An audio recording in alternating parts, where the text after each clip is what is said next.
Hi, it's Nicole Middendorf, and today we're talking the transition into retirement, which retirement can be scary to think about because you're going from that day that you're maybe contributing to your retirement accounts, and all of a sudden we're sending you money and you're pulling money out of your accounts and can be kind of scary. My story: never planned on being a financial advisor. And I love inspiring people, helping people really live life to their fullest. And it's important to be set up for retirement, but also enjoying life today, as well as being able to enjoy life in the future. So, what we're going to talk about is, are you ready to retire?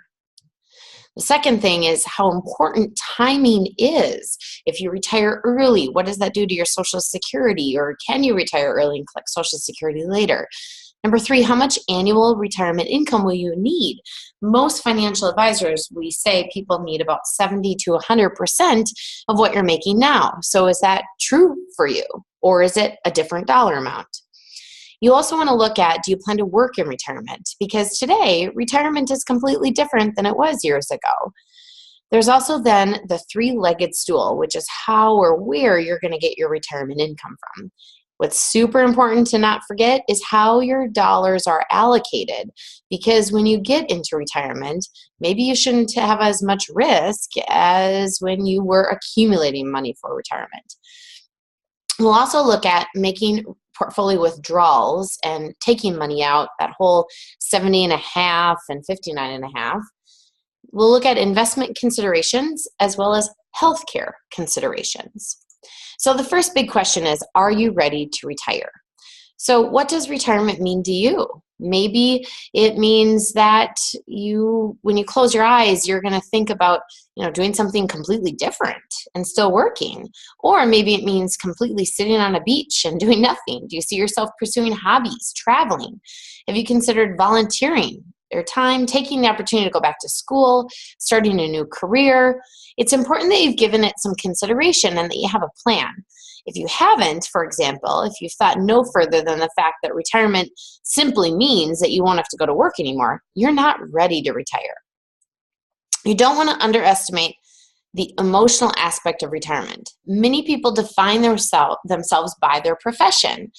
Your affirmation and a sense of worth may have come in large part from the success that you've had in your career. Giving up on that career can be disconcerting on a number of levels. Consider as well the fact that your job provides a certain structure to your life, certain schedule. You may also have work relationships that are super important to you. Without something concrete to fill the void, you may find yourself scrambling to address unmet emotional needs. While many are seeing retirement as a new beginning, there are some for whom retirement is seen as the transition into some final life stage, marking the beginning of the end, which can be scary. Others, even those who have the full financial capacity to live the retirement lifestyle they desire, can't bear the thought of not receiving a regular paycheck, or the thought that they'd simply be bored because they're type A go-getters. Because for these individuals, it's not necessarily the income that the paychecks represent, but the emotional reassurance of continuing to accumulate funds. Finally, it's often not simply a question of whether you're ready to retire. If you're married, consider whether your spouse is ready for you to retire. Does he or she share your ideas of how you want to spend your retirement? Many married couples find the first few years of one or both spouses' retirement a period of rough transition, because maybe you're not used to having your spouse home all the time. If you haven't discussed your plans with your spouse, you should do so. Think through what repercussions will be, positive and negative, on your roles and your relationship. Can you afford the retirement you want? Separate from the issue of whether you're emotionally ready to retire is the question of whether you're financially ready. Simply, can you afford to do everything you want in retirement? Of course, the answer to this question is anything but simple. It depends on your goals in your retirement, the amount of income you can count on, and your personal savings. It also depends on how long a retirement you want to plan for, and what your assumptions are regarding future inflation and earnings, which we'll talk about. So timing is everything. When it comes to transitioning into retirement, timing really is everything. The age at which you retire can have an enormous impact on your overall retirement income situation. So you'll want to make sure that you've considered your decision from every angle. In fact, you may find that deciding when to retire is actually the product of a series of smaller decisions and calculations. So your retirement, how long should you plan for? The good news is that statistically you're going to live for a long time, but that's also the bad news because you need to have money to live all those years. The average 65-year-old American can expect to live for over 19.4 additional years. Keep in mind, as well as that life expectancy has increased at a steady pace over the years, it's expected to continue increasing. The bottom line is that it's not unreasonable to plan for a retirement period that lasts 30 years or more. So if you're thinking of retiring early, it can be wonderful, but are you emotionally and financially ready? Because maybe you could be giving up your prime earning years.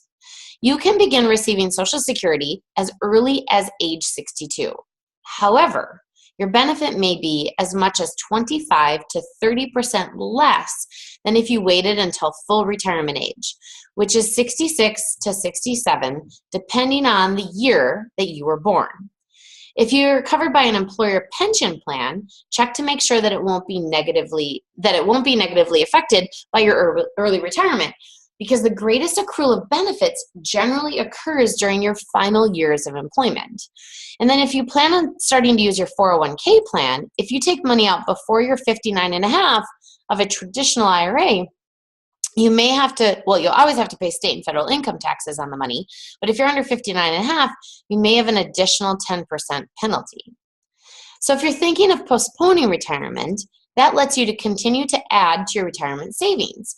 That's a huge advantage because when you're over 50, you can contribute more money into retirement, into your 401k plans and your retirement plans.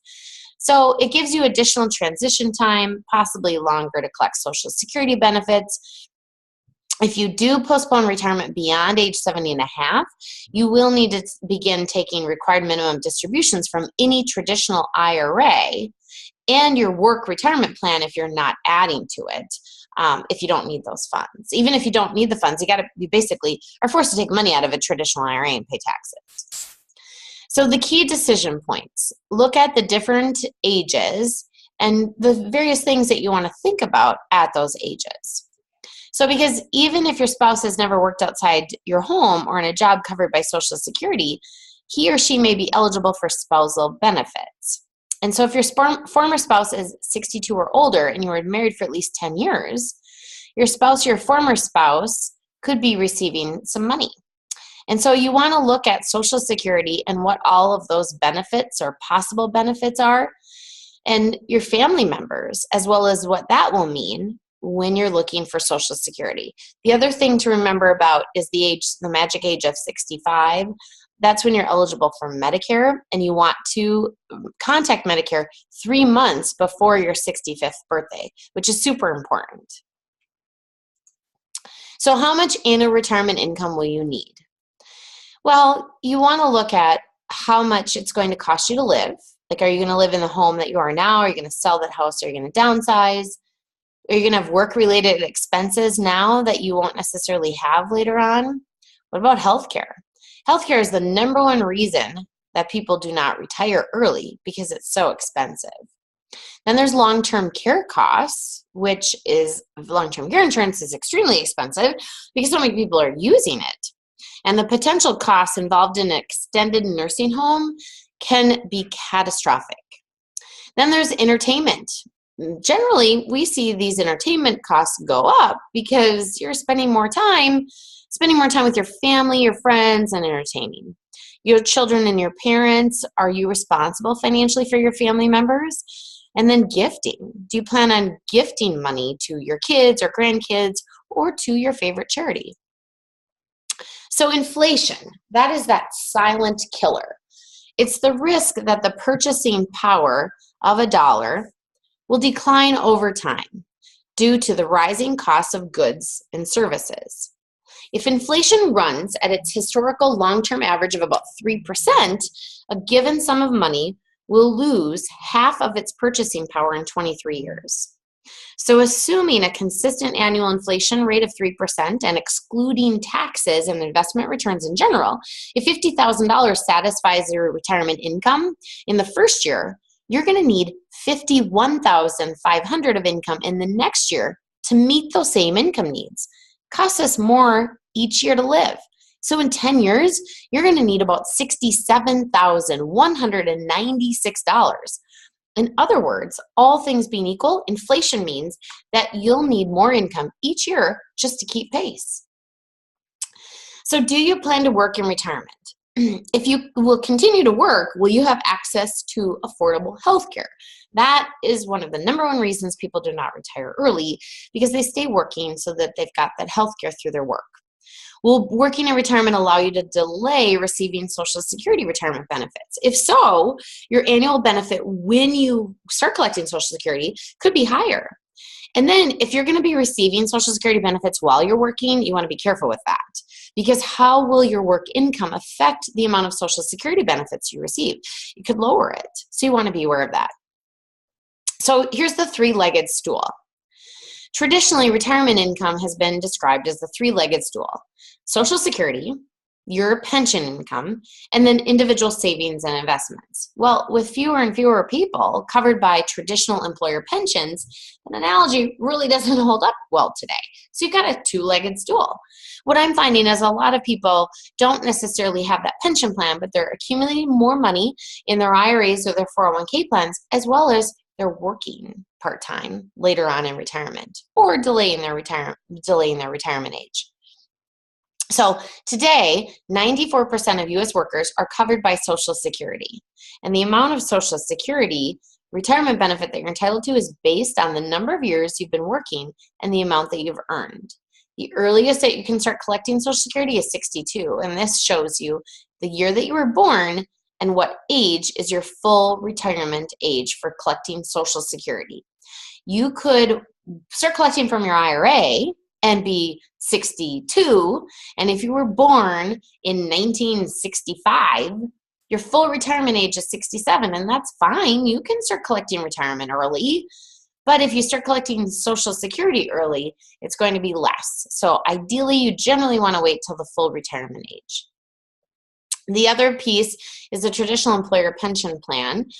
Less and less people every year are covered by these. This is where you may get the potential to have money lump sum, but sometimes you have the potential to only get a dollar amount every single month. And you really want to compare and look at, could you be receiving a big lump sum that you could take and make into your own pension?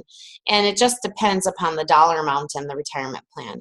The biggest thing is taking control of your money and making sure that you're investing it wisely. The last is your personal savings.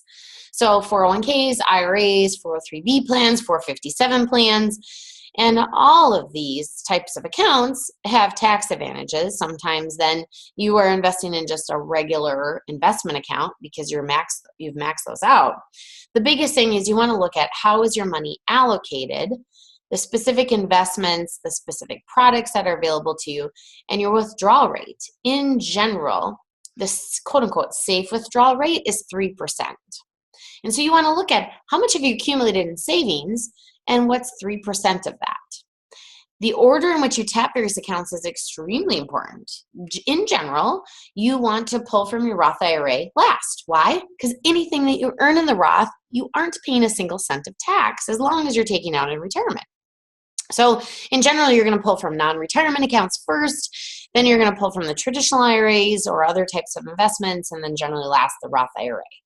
Required minimum distributions. This is that whole 70.5 magic age. Or RMDs is what this is called, required minimum distributions. And you're going to want to consider up front how you're going to deal with RMDs later on. These come from 401ks and traditional IRAs. They don't come from Roth IRAs. And what happens is you're required to take a certain amount of money out. And if you don't take the right amount, it's the highest penalty out there. You'll pay a penalty tax equal to 50% of the amount that you failed to withdraw.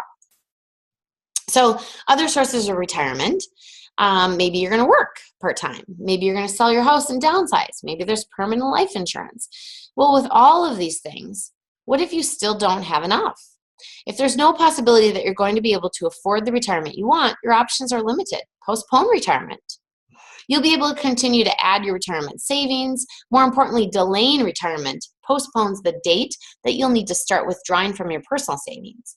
And depending on your individual circumstances, this can make an enormous difference in your overall retirement income plan. Reevaluate retirement expectations. You might consider ratcheting down your goals and expectations in retirement to a level that better aligns with your financial means. That doesn't necessarily mean a dramatic lifestyle change. Even small adjustments can make a big difference. So, asset allocation. This is where you have your money, and ideally you want to have your money diversified in a variety of different things. Asset allocation, it helps provide ongoing income needed to pay expenses. And that's where you'll hear a lot of people will have CDs, or you'll have various different things that give you income, so that's where you could live off of. The balancing the need for both immediate income and long-term returns, this is what can be a challenge. This is why us as wealth advisors do what we do. You invest too conservatively, and your portfolio may not be able to grow enough to maintain your standard of living. Invest too aggressively, and you could find yourself having to withdraw money or sell securities at an inopportune time, which is jeopardizing your future income and undercutting your long-term retirement income plan. So without proper planning, a market loss that occurs in the early years of your retirement could be devastating to your overall plan. Asset allocation and diversification do not guarantee a profit or insure against a loss, but they can help you manage the level and types of risk you take with your investments based on your specific needs. An effective asset allocation plan provides ongoing income needed to pay expenses. It minimizes volatility to help provide both reliable current income and the ability to provide income for the future. It also maximizes the likelihood that your portfolio will last as long as you need it to, and it keeps pace with inflation, as we talked about, which is a silent killer, in order to maintain purchasing power over time. So, making portfolio withdrawals. This is the scary thing.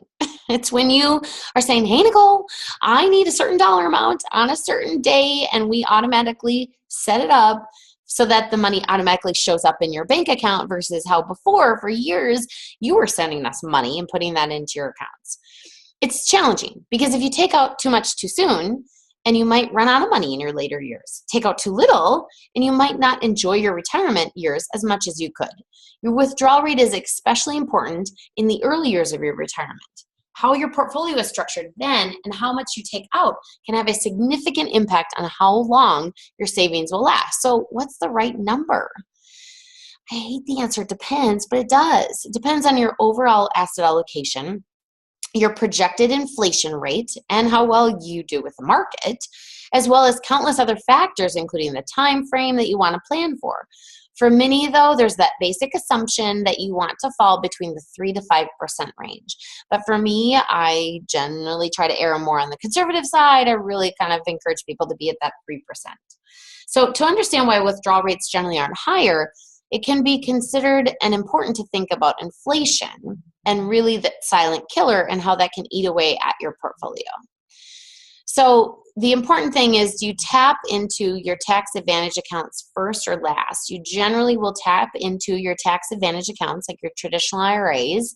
You tap into your Roth IRAs last. As I stated before earlier, your non-retirement accounts first. And as we talked about, those RMDs, those are required minimum distributions.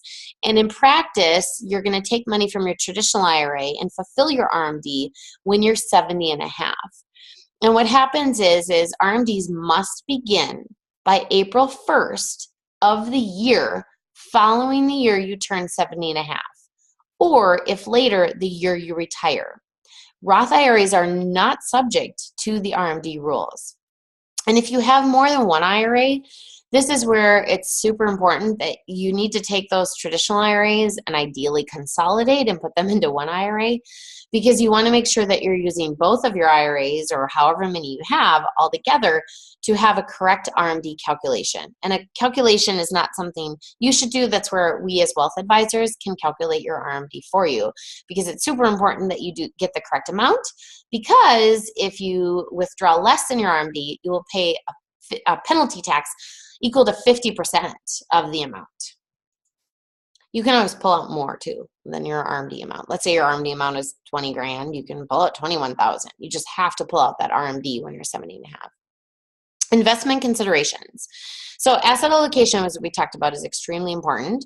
There's also immediate annuities. That is where you can put money in, and there could be a set payment, kind of like a pension plan, you could say. Bonds. That is where you are putting money into bonds and various different types of, you could do a fund of a bond, or you could do individual bonds, and that's where those potentially could pay you dividends or pay you interest. Dividend paying stocks, that's where the same thing, you get those dividends, you get that interest, you get the money coming in. These are all different ways that could get you set income streams or money coming to you every single month. Some clients will say they want to take the dividends or the interest that they're earning from the stocks or the bonds or the amount from the immediate annuities. Other clients just say, I want $1,000 a month on the first. So it just depends upon your situation and how things are set up. So just be aware that with CDs or various different things, sometimes some of these accounts are locked up. So you want to be careful with that. And some things are meant to give you an income stream and some investments aren't. So you want to make sure that you're withdrawing money from the correct places at the correct time. And then healthcare. At any age, healthcare is a priority. And when you retire, however, you will probably focus more on healthcare than ever before. Staying healthy is your goal, and this can mean more visits to the doctor for preventive tests and routine checkups. There's also a chance that your health will decline as you grow older, increasing your need for more prescription drugs or more treatments. That's why having health insurance can be extremely important. If you're 65 or older when you retire, you'll most likely be eligible for certain health benefits from Medicare. But if you retire before age 65, you'll need some way to pay for your health care until Medicare kicks in. Generous employers may offer extensive health insurance coverage to their retiring employees, but this is the exception rather than the rule. If your employer doesn't extend health benefits to you, you might need to consider other options, such as a private health insurance policy or COBRA. Most Americans for Medicare become entitled when they are 65. In fact, if you're already receiving Social Security benefits, you won't even have to apply. You'll be automatically enrolled into Medicare. However, you will have to decide whether you need only Part A coverage, which is premium free for most retirees, or if you want to purchase Part B. Part A, which is commonly referred to as the hospital insurance portion of Medicare, can help pay for your home health care, hospice, and inpatient hospital care. Part B helps cover other medical care, such as physician care, lab tests, and physical therapy. You may also choose to enroll in a managed care plan or private fee-for-service plan under Medicare Part C, which is known as the Medicare Advantage, if you want to pay fewer out-of-pocket health care costs. If you don't already have adequate prescription drug coverage, you should also consider joining a Medicare prescription drug plan offered in your area by a private company or an insurer that has been approved by Medicare. Unfortunately, Medicare won't cover all of your healthcare expenses. For some types of care, you'll have to satisfy a deductible and make co-payments. That's why many retirees purchase a Medigap policy. And Medigap is where, unless you can afford to pay for the things that Medicare doesn't cover, including the annual co-payments and deductibles that apply to certain types of care, you may want to buy some type of Medigap policy where you sign up for Medicare Part B. There are several standard Medigap policies available. Each of these policies offers certain basic core benefits. And all but the most basic policy offers various combinations of additional benefits designed to cover what Medicare does not. Although not all Medigap plans are available in every state, you should be able to find a plan that best meets your needs and your budget. When you first enroll in Medicare Part B at age 65 or older, you have a 6-month Medigap open enrollment period. During that time, you have a right to buy the Medigap policy of your choice from a private insurance company, regardless of any health problems you may have. Then there's long-term care and Medicaid. The possibility of staying in a nursing home weighs heavily nowadays on the minds of many people. And the younger you are, I should say, the younger you are when you're looking at retirement. So 50 is when you should really be looking at the long-term care costs and should you get a long-term care policy. Because many people assume that Medicaid will pay for long-term care costs.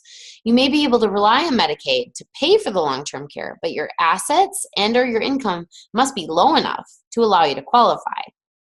Additionally, Medicaid eligibility rules are numerous and complicated and vary from state to state. So you want to talk to an attorney specifically to see how that affects you and all of your assets, or us individually, and we can help. So to recap, we looked at, are you really ready to retire? Are you ready financially? Are you ready emotionally? And we can help you figure that out by putting together a projection, if you don't have one, or a financial plan. Timing is everything. Really, really looking at what age do you retire and how does that affect you? And how much income are you going to need in retirement? We didn't really talk too much about budgeting, but that is an important piece, is coming up with your budget and what it would look like for you in retirement.